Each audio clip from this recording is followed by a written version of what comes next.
করোনার সময় যখন করোনা আসলো, বিভিন্ন জায়গা থেকে খবর হলো যে মুসলমান তোমরা মসজিদে যাচ্ছ যাও, হিন্দু ভাইদের বলা হলো মন্দিরে যাচ্ছে যাও, কিন্তু বেশি জন যেতে পারবে না। কজন যাবে?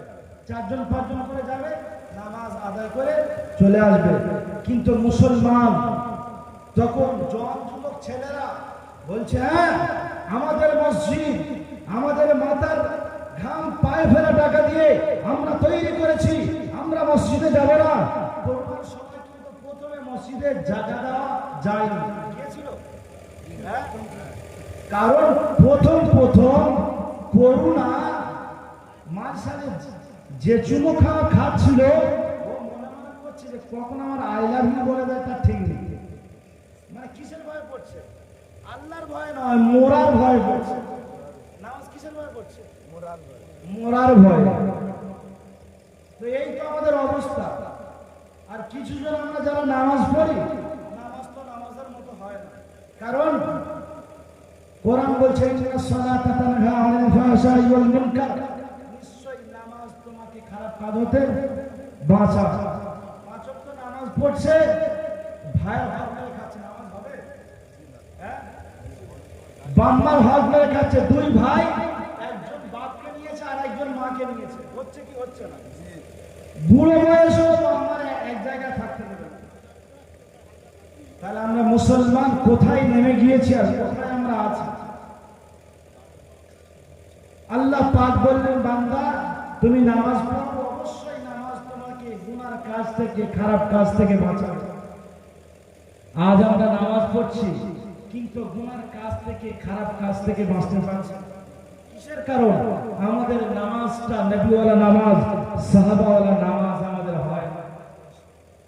হযরত ওমর ফারুক রাদিয়াল্লাহু তাআলা আনহু নামাজের মধ্যে দাঁড়িয়েছে, ফিরোজ দুলু নামে একজন গোলাম হযরত ওমর ফারুক রাদিয়াল্লাহু তাআলা আনহু পেটের মধ্যে খঞ্জর গেঁথে দিয়েছে।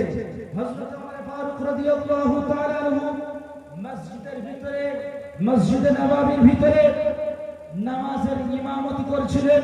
যখন প্রথমবার খঞ্জর হযরত ওমর ফারুক রাদিয়াল্লাহু তাআলা আনহু পেটের মধ্যে গাঁথা হলো, হযরত ওমর ফারুক রাদিয়াল্লাহু তাআলা আনহু কিছু বললেন না, কোন আওয়াজ করলেন না, শব্দ করলেন না, নামাজ চালিয়ে যাচ্ছেন।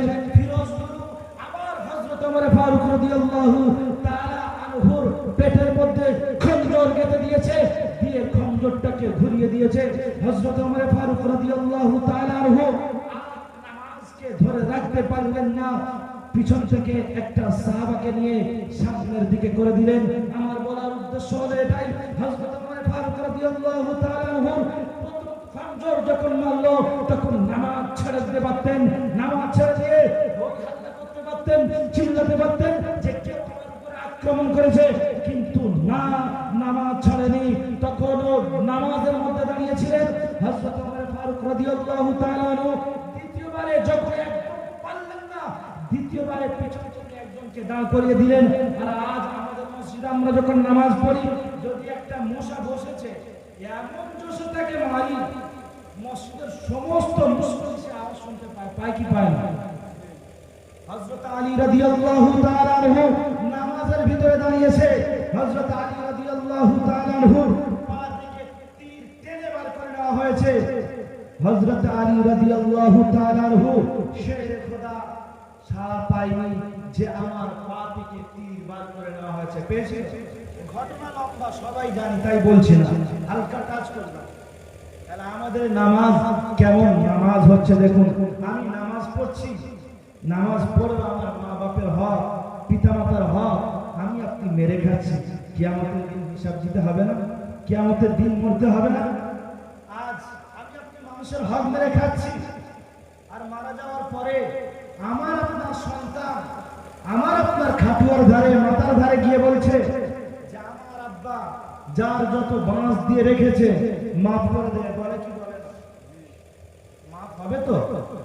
হ্যাঁ, 20 কাঠা কিনে 21 কাঠা চাষ করে খাচ্ছে। হজে যাচ্ছে, ছেলেদেরকে জায়গা জমি ভাগ করে দিয়ে যাচ্ছে।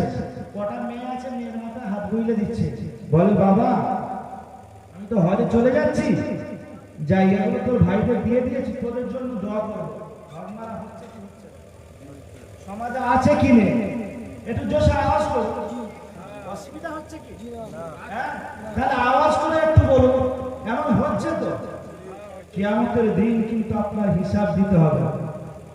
এই জন্য আমি আপনি হককে বজায় রাখি। একটা হলো হুকুকুল্লাহ, আর একটা হলো হুকুকুল ইবাদ। যদি আল্লাহর হককে আপনি নষ্ট করেন, তাহলে আল্লাহ চাইলে মাফ করবে, বান্দার হক নষ্ট করলে কোনোদিন মাফ হবে না। আজ আমি আপনি শিকায়ত করি যে ছেলেমেয়ে আমার দেখে, হয় কি হয় না? আমি আপনি নিজে কোরআন শরীফ জানি না, হাদিস জানি না, আর কোরআন শরীফের উপর আমলও করি না, নিজের বাচ্চাদেরকেও দিই না, তাহলে সেই বাচ্চা মা বাবা কি করে ভালোবাসবে, কি করে মহব্বত করবে, কি করে তার কাছে আশা করে আছে যে আমার সন্তান, আমার ছেলে আমাকে ভাত দেবে? এই আশা করা কোনোদিন যায় না, কারণ তাকে তো কোরআন হাদিসের শিক্ষা দেই না। আর কোরআন হাদিসের আজ কিছু কিছু মানুষ ভিতরে কোরআন নেই, ভিতরে হাদিস নেই, নামাজও পড়ে না, বড় বড় বাতালা, আর বলছে নামাজ পড়ি না তো কি হচ্ছে, আমার উপরে আমার ঈমান ঠিক আছে, পুরো পাক্কা শয়তান। বলে কি বলে না? এদের মতো দ্বিতীয় নাম্বার শয়তান আর পাবেন না, শয়তানও এদের থেকে লজ্জা পায়। আজ মুসলমান সমাজ এত অধঃপতনে চলে গিয়েছে যে আমরা মুসলমান কোনটা ঠিক আর কোনটা ভুল পার্থক্য করতে পারি না। ডাক্তারের চাপ এত বেড়ে গিয়েছে, এখন কিছু কিছু ডাক্তার আছে আপনার জ্বর হলে পায়খানার ওষুধ দিচ্ছে, হচ্ছে কি হচ্ছে না? আগে পুরো এলাকায় একটা ডাক্তার ছিল, এখন প্রত্যেকটা পাড়ায় পাড়ায় ডাক্তার। হয় কি হয় না? আচ্ছা, এমবিবিএস পাস করা, হ্যাঁ, কারো কাছ থেকে একটু শিখে ডাক্তারখানা খুলে বসে গেছে, হচ্ছে কি হচ্ছে? হচ্ছে তো। আরে আওয়াজ করে বলেন, আওয়াজ করছেন না কেন? ঠিক তো? তো ঠিক এই রকম কিছু লিবাসদারি, মাথায় টুপি দিয়ে, মুখে দাড়ি রেখে, বড় জুতো পরে স্টেজে বসে জলসা করছে, দাওয়াত দিয়ে আনছেন, আপনি মনে করছেন ও বিশাল বড় আলেম, কিন্তু আলেম আলেম নয়। হয়তো 1 বছর 2 বছর মাদ্রাসায় পড়েছে, পড়ে বাস চলে এসছে, নামের আগে হাফেজ, মাওলানা, মুফতি, কারি সব লাগিয়ে দিয়েছে। আর মানুষ কি জানছে? জালেম। আজ তাফসীরুল কোরআন মাহফিল, আমার আগে যে বক্তা ছিল আলহামদুলিল্লাহ কত সুন্দর তাফসীর করছিল কোরআন থেকে, কারণ তাফসীর মানে কি কোরআন থেকেই হবে। মুসলমান আজ জলসার স্টেজগুলো আজ আমরা তামাশা বানিয়ে দিয়েছি, আর হকের কোনো আওয়াজ নেই। সেই মা আমিনার বিশ্বনবী কি করেছে সেই ঘটনাগুলো কানে হাত দিয়ে চালিয়ে দিয়ে চলে যাচ্ছি, আর মুসলমান হচ্ছে বিশাল কিছু হচ্ছে, জাতির কোনো উন্নতি হচ্ছে না, অথচ তোলায় হাত দিয়ে দেখো আলেমই না। হচ্ছে কি হচ্ছে না? প্রচুর হচ্ছে। হচ্ছে মানে আপনি হয়তো ভাবছেন আলেম, আজ এই সব মানুষদের জন্য আলেমদের বদনাম হচ্ছে, যারা হাকিকাতে আলেম, যারা মাদ্রাসা থেকে পাস হয়েছে, যাদের সার্টিফিকেট আছে, যারা 1 বছর 2 বছর নয় 10 বছর 12 বছর 15 বছর মাদ্রাসায় নিজের পথ ঘষে ঘষে কালো করে দিয়েছে, আজ তাদের বদনাম হচ্ছে।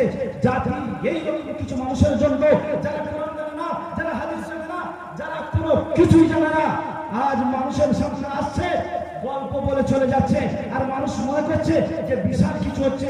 মুসলমান, তোমার বিবেকে একটু ঠেকলো না, তোমার বিবেকে বাঁধলো না যে তাফসীরুল কোরআন মাহফিলে তাফসীর হবে, কোরআনের তাফসীর হবে, হাদিসের তাফসীর হবে, ব্যাখ্যা হবে। তো আজ মুসলমান আমরা চিনতে ভুল করেছি। আজ আমরা রোগীকে, পায়খানা রোগীকে নিয়ে গিয়েছি ডাক্তারের কাছে, ডাক্তার আমাদের কিসের জ্বরের ট্যাবলেট দিচ্ছে, হচ্ছে কি হচ্ছে না? তো আমাদের মুসলমান কোরআন হাদিস আমাদের নিজেদের জানতে হবে, বাচ্চাদেরকে শেখাতে হবে। যদি শেখাই, ইনশাআল্লাহ সমাজের বুকে বড় হয়ে, বুড়ো হয়ে, বৃদ্ধা হয়ে আমাদেরকে শিকায়ত করতে হবে না। আমাদের সন্তানরা আমাদের ভাত দেয় না, আমাদের সন্তানরা আমাদেরকে দেখে না, আমাদের সন্তানরা আমাদের সাথে দুর্ব্যবহার করে।